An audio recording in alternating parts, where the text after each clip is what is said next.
Great TV time as we get ready to do some bacon of bacon. And it's got to be jelly because jam don't shake like that. Our secret ingredient. What could it be? It's coming up on Great TV. Fired up.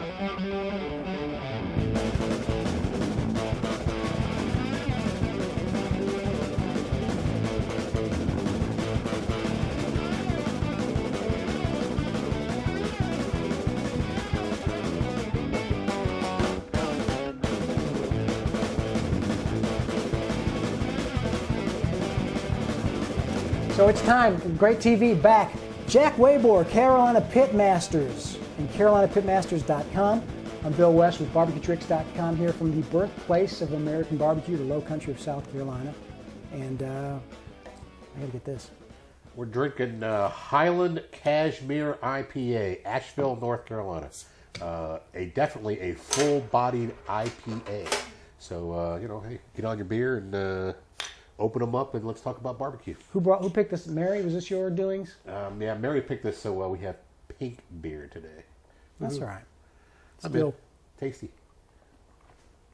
Oh yeah, I've liked these these IPAs. Tony's been teaching me about IPAs. I'm becoming quite an IPA snob lately, I gotta say. Have you ever done home brewing? No, home brewing is my next. I was lucky enough for Christmas to get a coffee roaster, so I'm a coffee snob now too. So really, I'm delving into roasting green beans. I'll get, because I've wanted to do that, and I have done the home brew before, but it's been a while. And I didn't drink enough of it. But I like being able to give it away as gifts, and but I got more room down in the basement. I thought, I might have to do this again. It was going to be one of those things. I knew this year I wanted to do a couple of things as to increase the hobby, and of course I always choose something every year.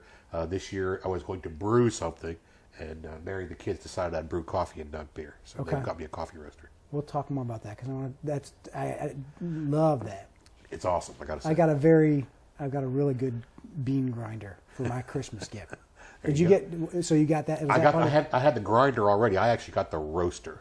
I'm buying green beans now and roasting them myself to make a perfectly fresh, absolutely perfect cup of coffee. And I'm still learning how to make a perfect cup of coffee, but that's going along with all the barbecue stuff because when you wake up early in the morning, you got to have your coffee. So there's a ton of podcasts on homebrew. I'm sure of it. And there's a really good coffee podcast I'll show you too. There you go. But we're talking about barbecue. Barbecue. We're talking about grilling, barbecue, whatever you want to talk about. And in fact, we get great plates too. We would love for you to send us a picture of something that you cooked. Just go to greattv.com. That's right. Submit a great plate. It's real easy. Like this one, and this I don't think we got his name or her name, but it's from right here in our backyard, North Charleston, South Carolina. And he writes, I smoked a whole beef tenderloin on my big green egg for Christmas this year. The asparagus and garlic toast here were also grilled on that big green egg, which he has owned for over 15 years. Wow, the big green egg is a fine cooker, and it's always good to see it looks perfectly done. It really does. Let's see if I can show you. It's a wonderful picture. Yum. You can't ask for much better. I wonder if that's grits or potatoes. What do you think? It looks like potato because I see a little chive in there. There you go. Looks good. Thank you for sending the great plate, and keep them coming. They're starting to come in a little faster. So. Yeah, and we really appreciate it. Certainly, you can either give it to us on greattv.com through the Tumblr, or send it to the Facebook fan page, and I'll put them on up there. It's always great to see what everybody's cooking, and it all looks great. I got to tell you, it's a joy to go through the images. It's cool. See what's going we on. like Really, to share. It's a lot of fun. Real quick letter we got. Our letter this week. This is cool. Guys, I just got an Apple TV a week ago and found your podcast. You have a new fan, which, by the way, Apple TV, it's a great way to watch this show because it's real. Podcasts are right up there, and that one Apple TV is $99, so it's fairly cheap if you have Wi-Fi or good internet. Right. It's a really cool way to watch the show. Excellent. You don't really have to subscribe, or you can subscribe on iTunes and just beam it to the show. It's really cool. Anyway, so he's discovered us there. The purpose of the email is, I have perfected a recipe for bacon cookies. Whoa, bacon cookies. Yes, I use real bacon, he writes. I am not a competition smoker or barbecue guy. I do not smoke meats or have the skill level to even try to compete in that arena. I would like to get the cookies out to events and possibly enter them as competition items. Cool. Do you have any suggestions as to how I would go about getting into the competitions as either a vendor or a competitor? I live and work in Orlando or in that area, and all the searches I have done appear to require the smoking of multiple meats. I've not found any that have a category for smoked flavored desserts. Cool. Any help you got would be appreciated. Jay Michaud, and he's got a website too. It's called, I think he's got kind of a bakery thing going on. It's tasty2.com, which it's an interesting question because there are ways to put different kinds of foods in some of these barbecue competitions. Absolutely, yeah, there are. But I don't know that there's a baked good that's typical. So what would you suggest? Well, first I would suggest you need to find something along the lines of anything goes in a contest.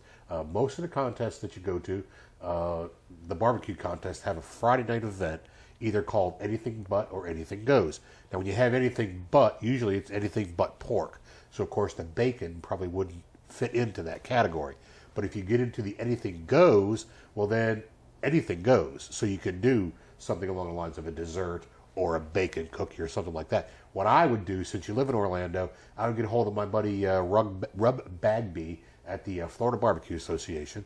Start there. Tell him I sent you. He'll be glad to talk to you. Send him an email. Call him on the phone, and ask him if there's contests that he can get involved in. And I know for sure that the FBA does a dessert contest. When we did the big contest, cool. Remember we did the big contest in Waycross. A lot of the FBA guys were there, and they were doing pie contests. So I know they have a lot of desserts and so on and so forth hooked up with the FBA. Whether or not they're doing bacon cookies, I don't know. That's something you get to the details for. But certainly there are plenty of Friday night events that will be glad to do it.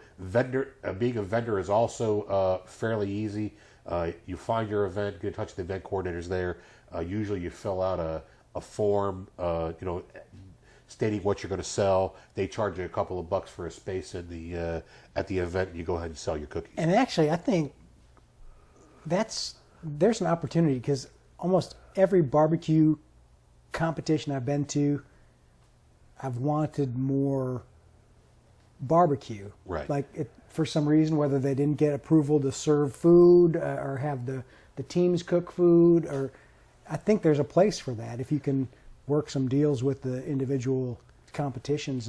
I think so. I really do. And certainly, I don't think there's any harm in contacting some of the teams that are in your local area and seeing if maybe you can hook up with them. Maybe you can vent right out of their space. That's certainly an option too. So there's plenty of ways to get it done. You just got to be willing to go ahead and spend the time. Cool. I want to try this. Take the context. If you want to send us the recipe, if you want to reveal that secret recipe. If nothing else, send us cookies. We love cookies. Can't be bad. Bacon cookies sound good to me. Let's do it. Thanks, Jay. And any questions you guys have, always email them. Bill at Great TV or Jack at Great TV. Always ready to answer a question. Website this week. This is fun. I saw this. I just stumbled on, but BBQSuperstars.com. Yeah, you got to be a barbecue superstar. Fella. I do. He came by the cook at us when we were in Orangeburg and did a little interview with me and Mike and at Mike's Catering. We had a really good time. He was right there, and Donnie too. We were all being interviewed as barbecue superstars. So hey, I'm a barbecue superstar, so we're all proud of that. It's cool. And what he does, he just takes camera out and interviews a ton of people at different barbecue competitions and has a nice little setup. So check it out, BBQSuperstars.com. Yeah, certainly. We got a link on up there. Hit the link and have a good time. And thanks to him, he put a link out. Yeah, for us, Great TV. I think we'll probably link him as well. So it's done already. Sweet. Our gadget this week. Actually, I don't have one with me, but this is where I got it from. Last time we went to Pitmaster's class. Right. And Wingo is his name? Phil Wingo. This is I'm going to leave it to him to show you the gadget. And it's one that, and by the way, we don't, with the gadgets we show and things, we're not really selling. I'll post a link No, we're not selling anything. at greattv.com. Someone sent an email like, you got to have your sponsors and that. We wish we had those sponsors, Oh, but heck yeah. the gadgets are just things that we think are cool or maybe We just talk are about out them. there. Yeah. Check this out. This isn't really something. I guess there is a place you can buy them, and we'll try and find a link. But this is his machete. Sugarcane machete is what he said it was. Yeah, and here's how he proposes using it. Now tell me what this is and how you use it for barbecue. It's a sugarcane chopper. And I use it as a meat hook to pull meat around, chopping, flipping hamburgers, scraping the grill, and an all-purpose barbecue tool. And if you had to alter it at all, it's just that's how it comes. All I did was add the tape. That's how it comes. And so some guys would pay a lot of money for a big meat cleaver for chopping pork or whatever, but that actually does the same thing and probably about $50 cheaper. Yeah, $6 to $10. On where did you find it? Amazon.com. So that's that. It's kind of a cool little thing, and it's got a notch, and I think he said that you could get them on Amazon for like $10. Yeah, that's cool. So a little bit of everything, but find your own things that work. And thanks to Shout out to Phil Wingo. Thanks, buddy. We appreciate it. He's in Chicago? He's in Chicago. Thanks for sending it in, and say hey to the family for me. Cool. All right, next up, our secret ingredient today. I said it's got to be jelly because jam don't shake like that. Smucker's apple jelly. Actually, I picked up a thing of Smucker's apple jelly because I really want to talk about jelly as an ingredient. Certainly, it's a great secret ingredient for changing your profile around any way you want to change it around. I picked up apple jelly because I'm out of apple jelly at the house, and I like apple jelly in my biscuits. So that's why it's apple. But certainly, you can pick up any kind of jelly you want to pick up. There's grape jelly, apple jelly, apricot, pineapple, just a whole different range of jellies. And I love to cook brisket, Bill. It's one of my favorite things to cook, but I love to eat ribs. And one of the things about ribs, how you can change it around just a little bit, is to add some kind of a flavoring to it. Now, we talked about putting Kool-Aid in rub and changing your flavor profile of your rub with a little bit of Kool-Aid. Well, this, you can kind of change the flavor of your sauce around a little bit because, when you're making ribs, you're layering flavors on top of ribs. And this is just another good way to put another flavor on ribs and, really make it good. For the sauce or for actually on the meat? Well, when you're layering in, you can either mix it in with your sauce. I actually melt down a little bit of jelly, and I just kind of get my basting brush and my paintbrush, and I just put a nice glaze right on top. And then I'll tell you what, jelly will kind of caramelize up a little bit. I was going to say, how does it cook? It does really well. It thins out a little bit, but when it comes back together again, when it cools, brings a nice shine, a nice sheen. I love that. And it really is good. My favorite is to use maybe a pineapple habanero or a peach habanero jelly, and you can bring a little bit of sweet, a little bit of heat at the same time. Really? So typically you'd be doing something like that, but once it gets cooked on, is the difference between an apple and a peach real noticeable? Yeah, it is fairly noticeable. And I got to tell you, if you like raspberry, a nice seedless raspberry preserve is or raspberry jelly is really nice on a rack of ribs. But it's that little bit of something that nobody will say, like, what exactly is that? I love it. I'm going to do that next time. And jelly's a good way to do it. That is a good secret ingredient. That's apple jelly. a tip right there. So there you go. Some things to chew on, and we'll be back next week with some other cool things. Until then, were you doing any cooking? Actually, no, we're kind of out right now. We're getting ready for the Carolina Pitmasters Barbecue Cooking School, second week of March.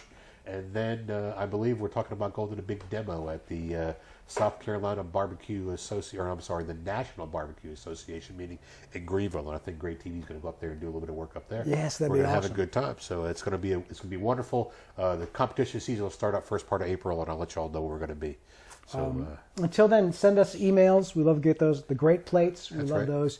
And we haven't moved the needle on Facebook. I mean, the reality is, so many people are on Facebook, and we post up the episodes. We like for people to watch them there too. Sure.